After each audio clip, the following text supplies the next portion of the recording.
Bonjour, c'est Christelle de Coty Design. Aujourd'hui, je vais vous montrer comment utiliser la fonction multicalque de Cricut Design Space lors du téléchargement d'images. Donc, on va aller télécharger une image. Donc, je vais sur télécharger une image, parcourir et je vais choisir mon image que je vais télécharger. Donc là, vous voyez, j'ai mon image, je continue. Donc la première chose que j'ai fait avec la baguette, je vais enlever le fond de mon image puisque je veux garder que ce petit monstre que mon fils a dessiné. Alors là, vous voyez, il y a plein d'endroits qui se font pas très bien. Donc je vais utiliser la gomme que je vais agrandir un peu pour que ça aille plus vite. Je vais faire un petit peu rapidement. Ce sera pas parfait, mais de toute façon, comme j'ai pas l'abonnement, c'est juste pour vous montrer comment la fonctionnalité marche. Je vais sur l'aperçu parce que parfois on voit quand même beaucoup mieux. Je vais enlever là les petits points qui dépassent vraiment. Donc là, c'est un dessin de mon fils. C'est pas terrible comme image dans le sens où on voit les coups de crayon, donc ça fait un peu des couleurs différentes. Donc,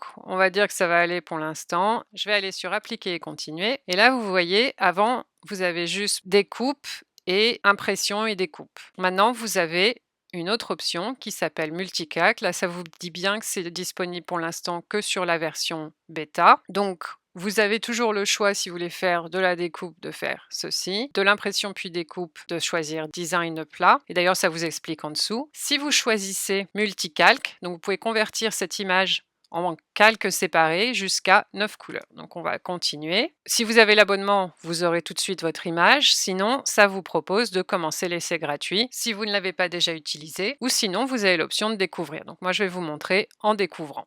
Et encore une fois, je n'ai pas fait un très beau travail en nettoyant l'image, mais c'est juste pour vous donner une idée. Donc là, pour l'instant, vous voyez, j'ai sur le côté les différentes options. Donc vous pouvez choisir si c'est du clip art, donc des PNG, des choses comme ça, ou une photo. Donc moi, c'était une photo, donc je vais choisir photo. Et là, vous voyez, tout de suite, ça me donne le nombre maximum de calques. Et ensuite, ça vous donne le choix entre un rendu empilé, c'est-à-dire que vous aurez, là vous voyez l'aperçu de vos calques, vous avez des calques que vous allez coller les uns sur les autres petit à petit, ou séparé, ce qui veut dire que ça s'emboîte, donc là ça vous explique, comme des pièces de puzzle. Donc en fait, il n'y aura rien qui se chevauchera. Chaque couleur va être faite de façon séparée. Donc vous voyez, sur vos calques là-haut, vous avez des petits points pour chaque couleur. Alors comme je disais, l'image que j'ai choisie, c'était peut-être pas parfait pour cet exemple parce que avec le coloriage des feutres, il y a beaucoup trop de couleurs. Alors une des choses qu'on peut faire, c'est mettre le nombre de couleurs.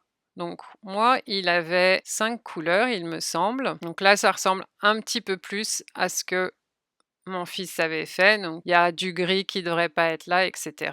Donc vous voyez sur des images qui sont un peu qui sont faits en dessin, c'est quand même pas terrible. Là, sur le côté, vous pouvez voir chaque calque individuellement. Donc là, mon image est quand même pas parfaite. Si je choisis empiler, donc sur l'aperçu, vous voyez, vous avez l'aperçu de l'image finale, tous les calques les uns à côté des autres, avec les différentes couleurs. Et puis après, vous pouvez voir individuellement chaque calque, comment vous allez pouvoir les superposer. Donc selon votre projet, vous voudrez faire empiler ou faire de la séparation. Sous avancé, vous avez des options. Donc par défaut, il n'y a pas de lissage. Moi, je vais peut-être essayer un haut lissage. Comme les traits n'étaient pas très droits, on va voir ce que ça fait. Donc là, vous voyez, effectivement, mon image est un petit peu plus lissée. Si on épure un peu plus, on va voir ce que ça fait. Donc là, ça va réduire les taches et les détails ultra fins pour préserver la netteté. Là, ça m'enlève quand même beaucoup de choses.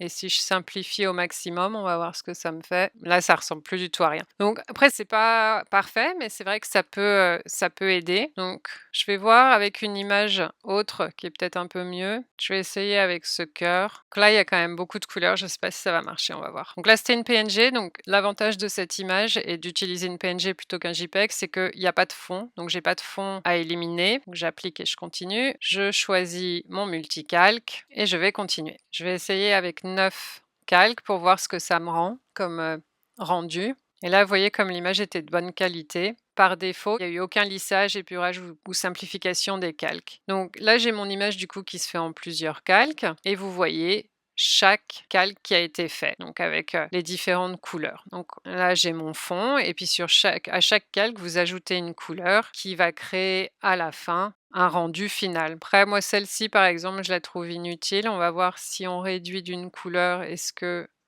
c'est pas un petit peu mieux? Donc ça, vous faites vos tests, vous voyez avec chaque calque si vous trouvez que ça rend comme vous voulez ou pas, ou s'il y a trop de couleurs.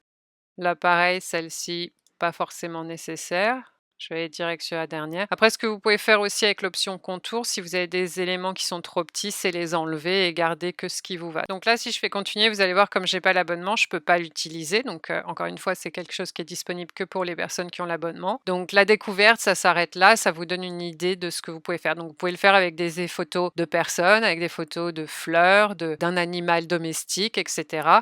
Et puis, comme je disais, s'il y a des petits détails que vous voulez pas quand vous êtes sur votre toile, vous allez sur Contour et vous enlevez ces éléments. J'espère que ce tuto vous aura été utile. Bonne création!